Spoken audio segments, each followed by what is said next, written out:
welcome back.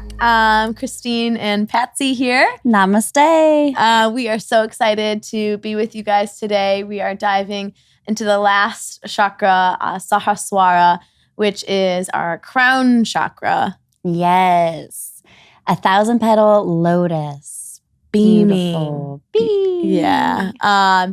This is the last chakra that gets really esoteric, and we both would say that it's pretty tricky to explain in detail, and it's one that it requires a more experiential state. Mm-hmm. So we'll share from our own experience and kind of the tips and tricks that help us tap into this place.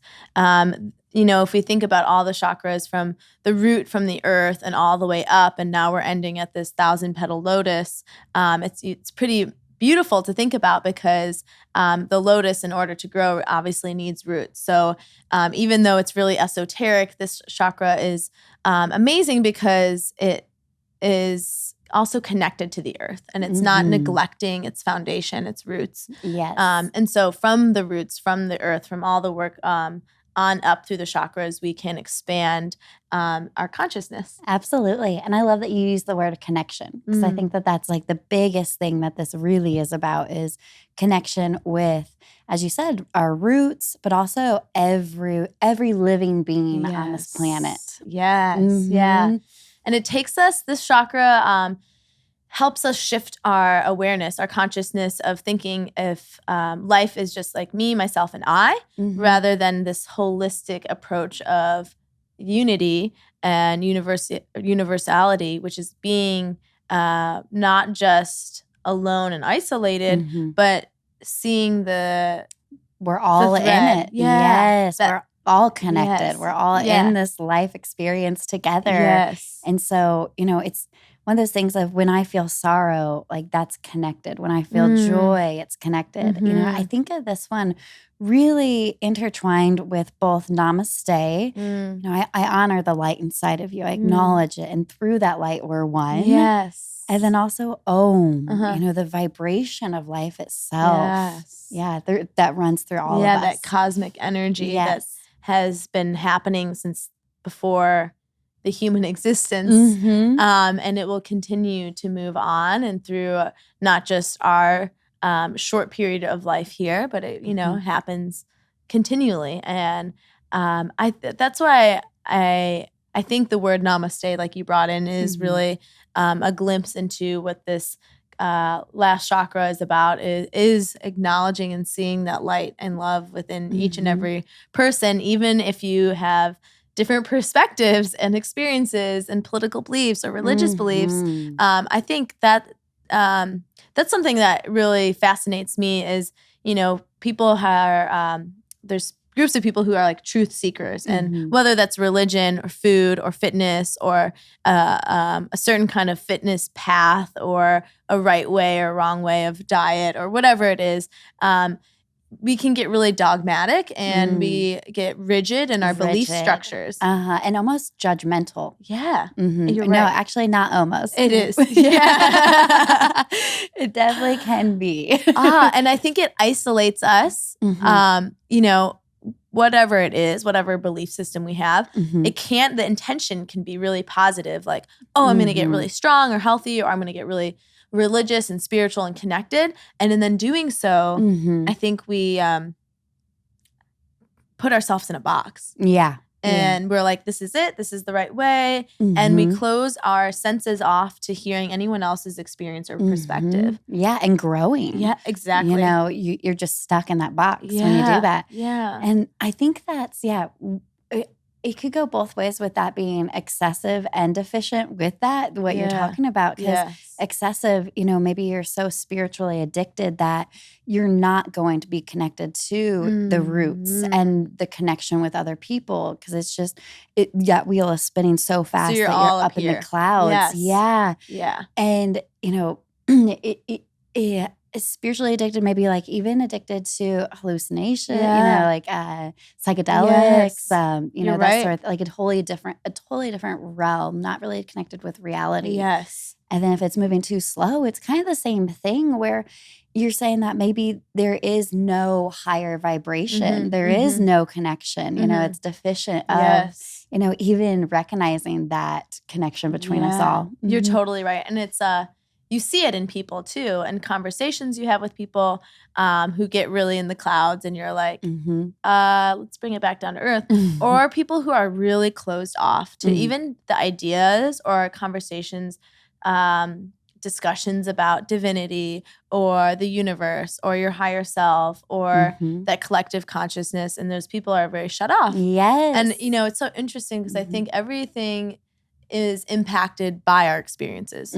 So, for example, like I know some people who are raised in a very religious home, very strict and structured, and then as they kind of evolve, they actually like turn that off, and they're like, nope, I had like maybe a horrible experience or experiences, and I don't even want to go there, and I'm just going to completely turn my cheek, you know, and not have that like ability. shut off. Yes, completely shut off. Yeah. Because there is such a balance between it. You know, if we're like too rigid, too stuck in our ways, you know, that's not healthy. But also if we're too disconnected, you know, that's not going to help us either. Yeah, right. And I think I wonder, well, you know, the generalization of where our society is right now. I think people are waking up, definitely. But I still see there's so much division and divisiveness, obviously in our own country even, whether that's politically or religiously, you see it very clear. It's very black and white. And it's like, all right, it's okay. Everyone's entitled to their own opinions and ideas about things, but in doing so, are you so entitled and so opinionated that you are literally not able to even consider or even look at the other side of the coin? And that's what's the problem is like, we're, you know, connection isn't just like, hey, I'm going to accept everything. Right. But just being able to like look at it and like place yourself in a position where you are with someone who's not like-minded like yourself. Yeah. And dialogue. Yes, absolutely. And use discernment. You know, like as you said, you don't have to be open to everything, but if you can open your eyes and then use your own discernment, is this right for me? Is it not? And then talk about it. As you said, have that communication. Because maybe at that moment you won't be, but as you begin that communication, maybe something starts to shift. Yes. And I think in our generation it is shifting. People are kind of like, oh, what about that? And what about this? And what if we thought about this or looked at this way instead of that way? Right. And I'm like, well, why are we so stubborn with our beliefs and values? And you know, I think a lot of it has to deal with fear of not wanting to be wrong and fear that they've created this whole identity on this belief structure that if it's like the tables flipped over, then everything is like, where is identity. That's their identity. Yeah. Who am I now? Right. Yeah. And the demon is attachment. Yes. So when people become so attached to whatever belief structure it is, you know, that's when it becomes unhealthy. Yes. Yeah. And it could be anything, you know, I mean, really, it could be even yoga. Yeah. You know, anything. There can be an unhealthy attachment to it. Yes. Where like I remember I was a vegetarian for 7 years. Oh, that's great. Yeah. And we've talked about this because you too. Yes, yeah. And I wanted to eat meat. I remember like the shifting point of like, well, I really would like that burger or whatever it was. You're like, yum. But I was so attached to like being called a vegetarian. Yeah. Like I was so attached to this. It became part of my identity. Yes. I felt like I couldn't because it was a label that I put on myself rather than listening to my own body, my own instinct, whatever I need for myself. Yeah. And I think that can be potentially destructive. Yeah. You know, because then it's like, well, I think change can be uncomfortable. And then it's like, it kind of like turns you around and upside down. And then you're like, well, then what? You know, where is my identity? Like, where is my structure and my belief system? Yeah. But if we don't allow ourselves to shift and open up, then we're not ever going to grow. No. And we're not going to evolve. Right. And you see those people. Absolutely. And it's a big waste of time and energy. It is. Yeah. And grief and strife. Yes. Like looking back at that period, like what if I just like didn't even worry about that and just like went ahead and did it instead of spending probably like a good 6 months of like beating myself up. Like, of course. Yeah. And then it's just, I think there's a part of this awakening, this consciousness is like, oh, like just even entertaining the idea of like, oh, my way and of life and living and beliefs are not the only way. Mm-hmm. And like even acknowledging that and like I know from my own religious experience and perspective, I was that. Like I was like, nope, this is really it. And like and I'm sure that we get a lot of different viewers, and I'm not saying like you're wrong.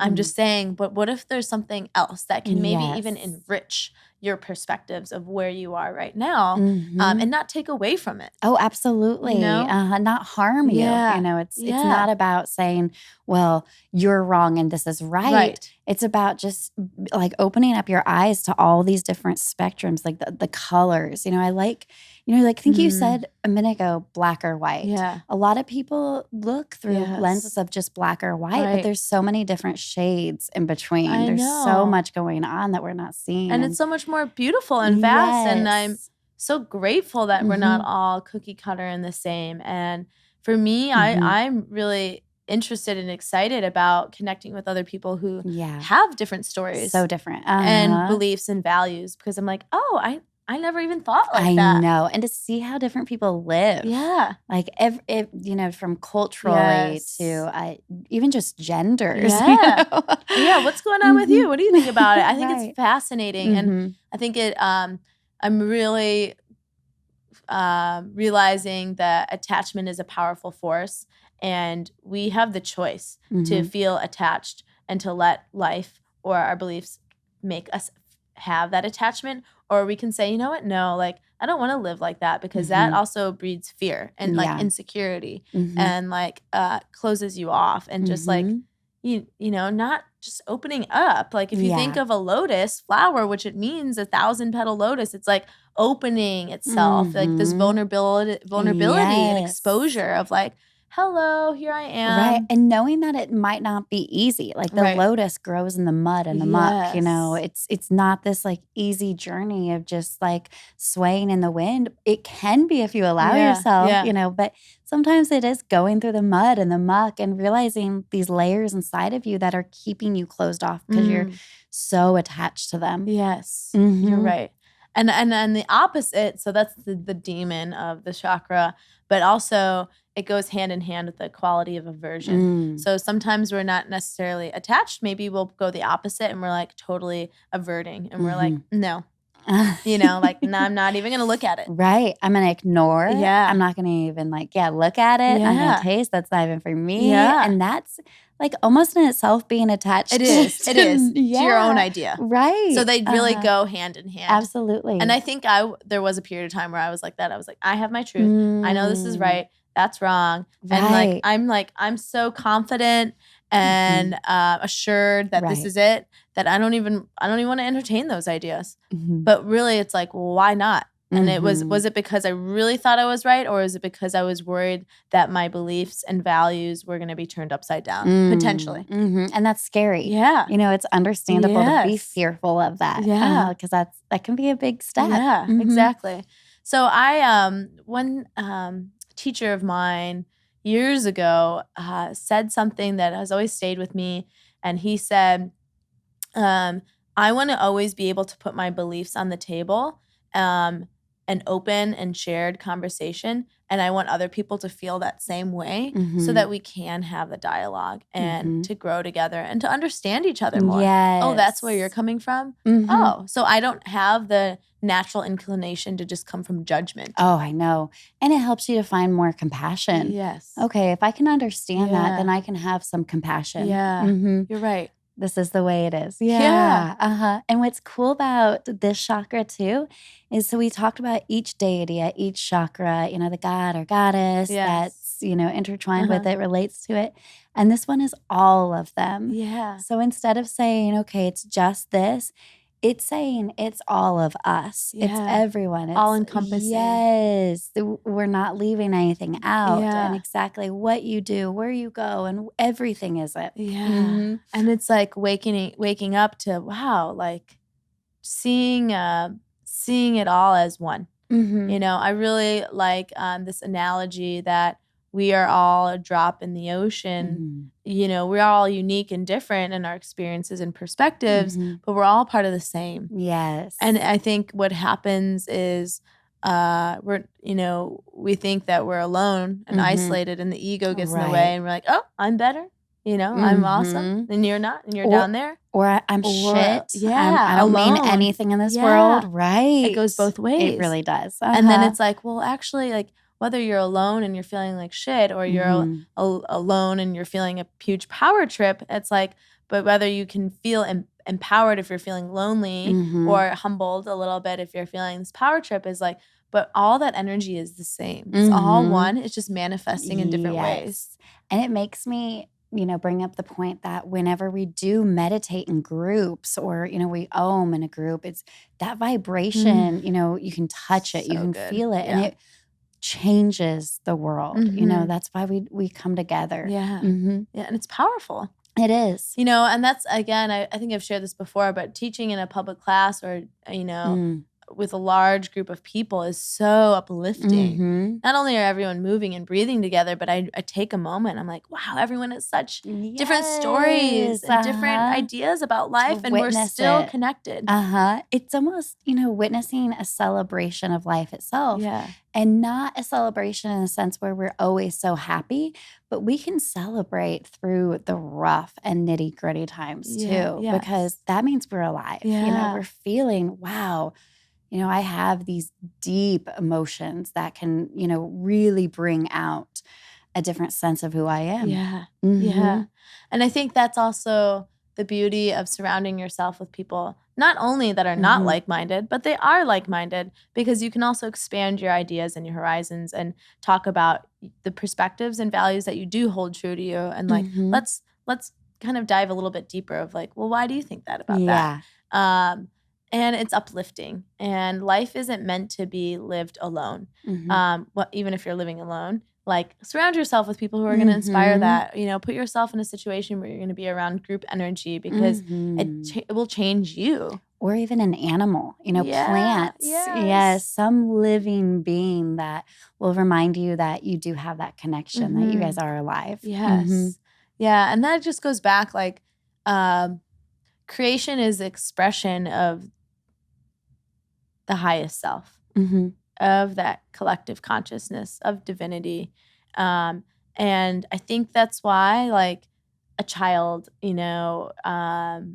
is mesmerized by flower, and then, I am too. I'm still all the time, and I think there is this just natural pull of this beauty and this, wow, this color and the smell and the shapes and, it's unexplainable. And again, it's like, what we're talking about, it's really hard to explain this chakra and this wheel, because it is something that's not necessarily tangible. It's experiential, and it's about that connection that you have with person, thing, natural realm, physical realm, whatever that is. And I think it takes a lot of work to dig into this one. It's easier to see, especially the first three of where we are with things. But with this one, I think it really, you have to turn inward and kind of witness yourself, your own interactions. And when you find that judgment, when you get closed off, or maybe when you're too open or, too spiritually addicted, because that's a thing. Yeah, you're right.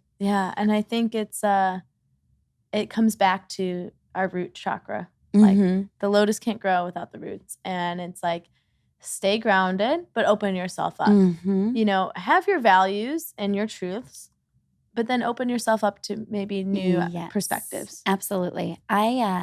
Personally, I'm in 2019, I've decided, since we're about to come up to New Year, I'm going to open myself up to different religions. Like I'm going to try to, at least once a month, try something different, go to the temple, go to a different church, whatever it is. I love see what happens. Yeah, just to witness it and experience it and welcome it into my life. Yeah. Oh, I love that you said that, because maybe I'll join you on that. Please, I would love that.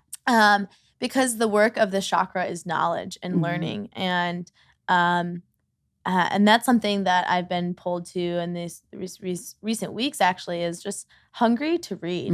And just my mind, our minds are sponges. And so whatever we spend our time on, that's what's going to like pull and soak in. Yeah. And so I'm like at this place in time where I'm like, oh, there's constant information being thrown at us. So I want to consciously choose what I'm absorbing, and really help that like foster inner growth and awareness of being able to see a little bit more with appreciation or gratitude or deeper awareness and enriched living. Yes.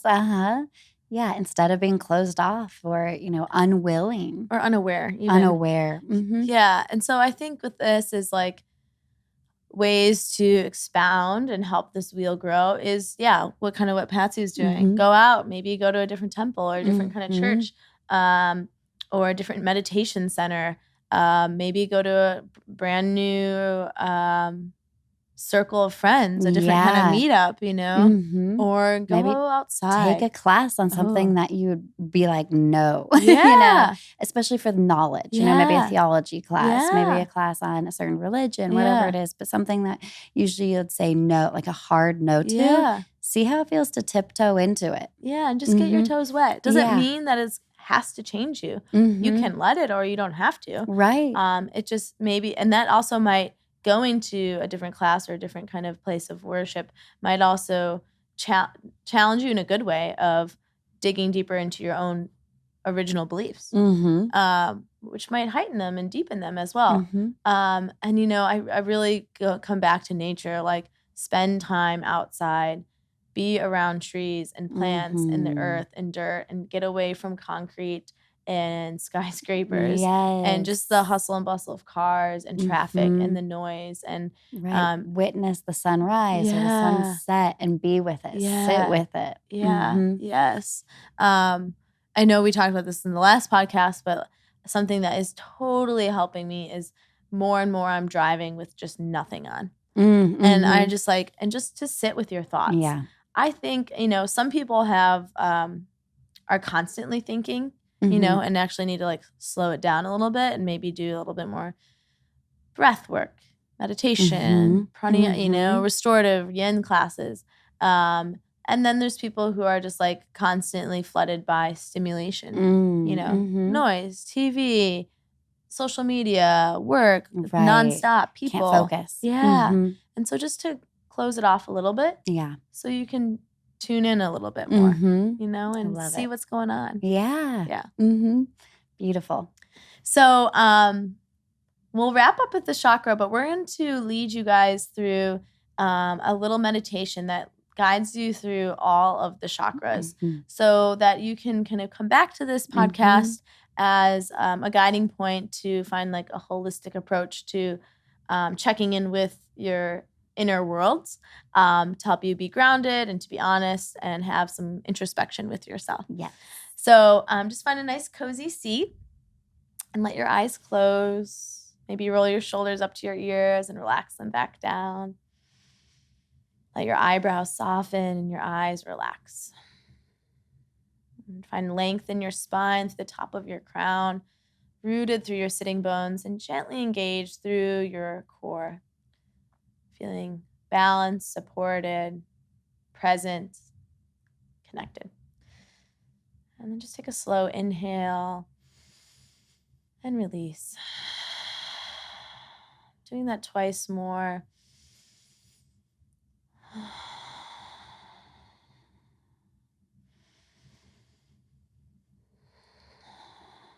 And whatever feels natural for you, palms facing down or up, especially if you're looking for some grounding, palms down. If you're looking for new, fresh start perspective, maybe palms up. And And bring your awareness to the base of your spine. Your roots to your experience, your unfolding journey and path. Not needing to label of positive or negative, just seeing with the mind's eye what's going on. Asking yourself, are you feeling rooted in your experience and your values?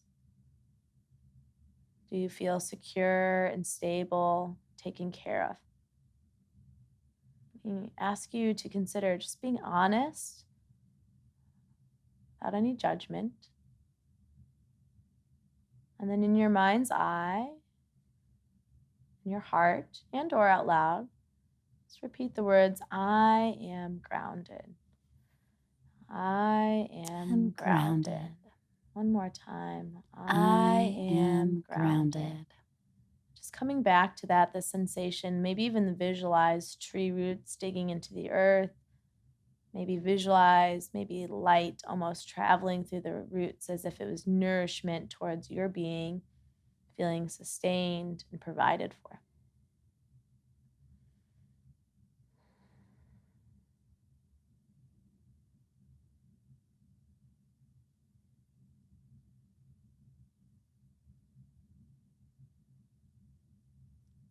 Inhaling deeply and exhaling slowly. And moving up the spine a little bit more towards the pelvis area. Imagine a beautiful orange glow. Your second chakra, Svadhisthana. And come into this place, noticing where you find freedom, where you feel creative and passionate. Knowing that you are a sensual human being. Inhaling and exhaling.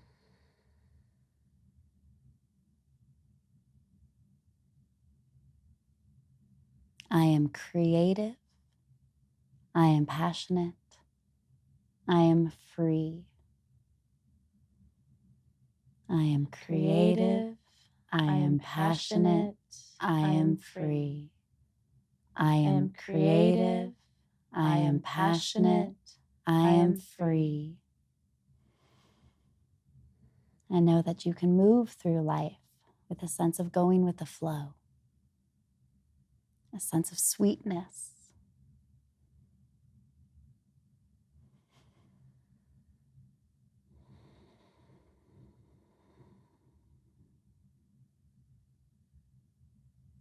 And bring your awareness to your third chakra, Manipura, this place of power and confidence, self-worth, right behind the navel, this power center.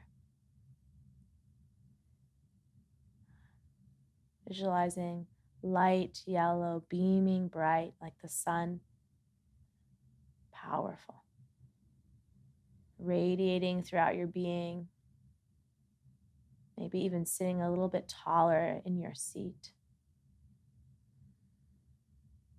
Knowing that the sun gives us that vital energy, that prana to fill us up, and to help us tap into our innate potential. I am powerful. I am bold. I am confident. I am powerful. I am bold. I am confident. I am powerful. I am bold. I am confident. And letting that energy, that mantra, really live within your being.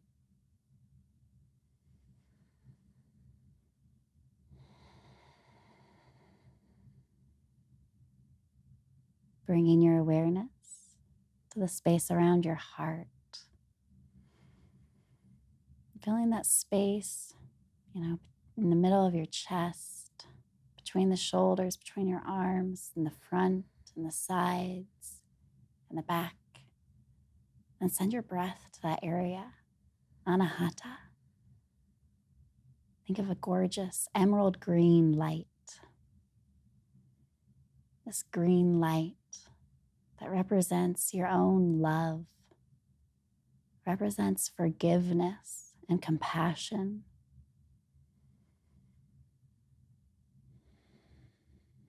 Love for yourself, love for others, love for all of those around you.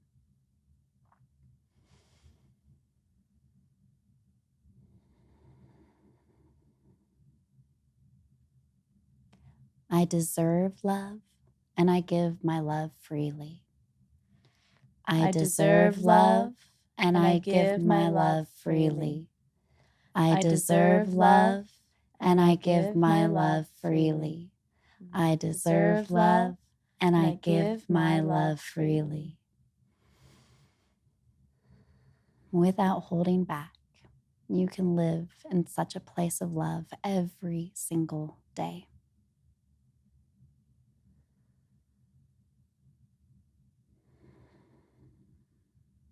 As we move on up to our throat chakra, Vishuddha, this place of communication and expression, of vocalizing and listening, of being active in dialogue. Throat, the gate of all these chakras, all this energy moving out of our being into the world through our voices. Your voice is a powerful tool, a gift to be heard and expressed, to be shared with the world. May it be filled with kindness, truth, and power. I speak with truth. I speak with kindness. I speak with intellect. I speak with truth. I speak with power. I speak with intellect. I speak with truth. I speak with power. I speak with intellect.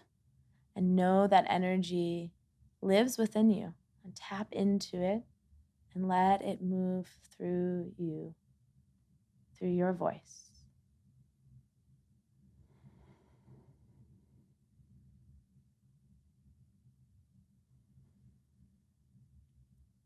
And between the eyes, between the eyebrows, the third eye, our place of intuition, inner guidance.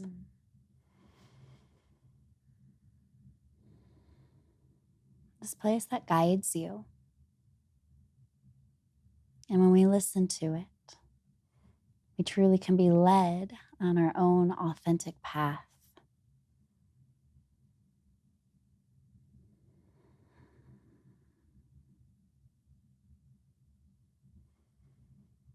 I listen to my own intuition freely and with confidence. I listen to my own intuition freely and with confidence. I listen to my own intuition freely with confidence. I listen to my own intuition freely with confidence. And finding your own true north through that intuition.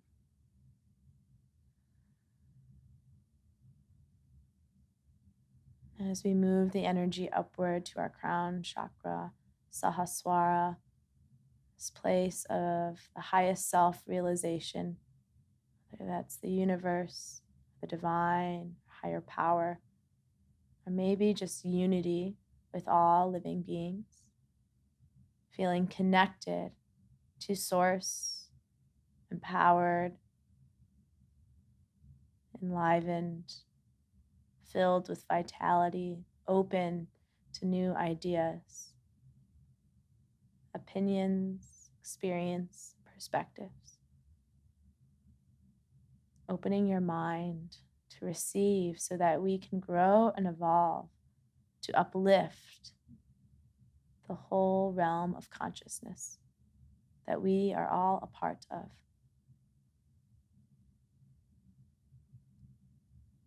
I am connected,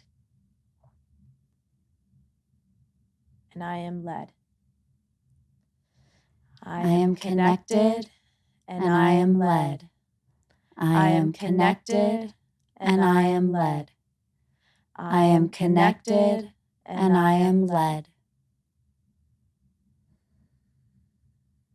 Know that that energy moves through you. It's a place to bring yourself back into alignment, into your own validation of who you are, and your path unfolding. So you bring your palms together, lift your sternum up into your thumbs, press your fingertips together, feeling your own pulse, your breath, your body, your mind, your being, all united. Take an inhale and exhale. Once more.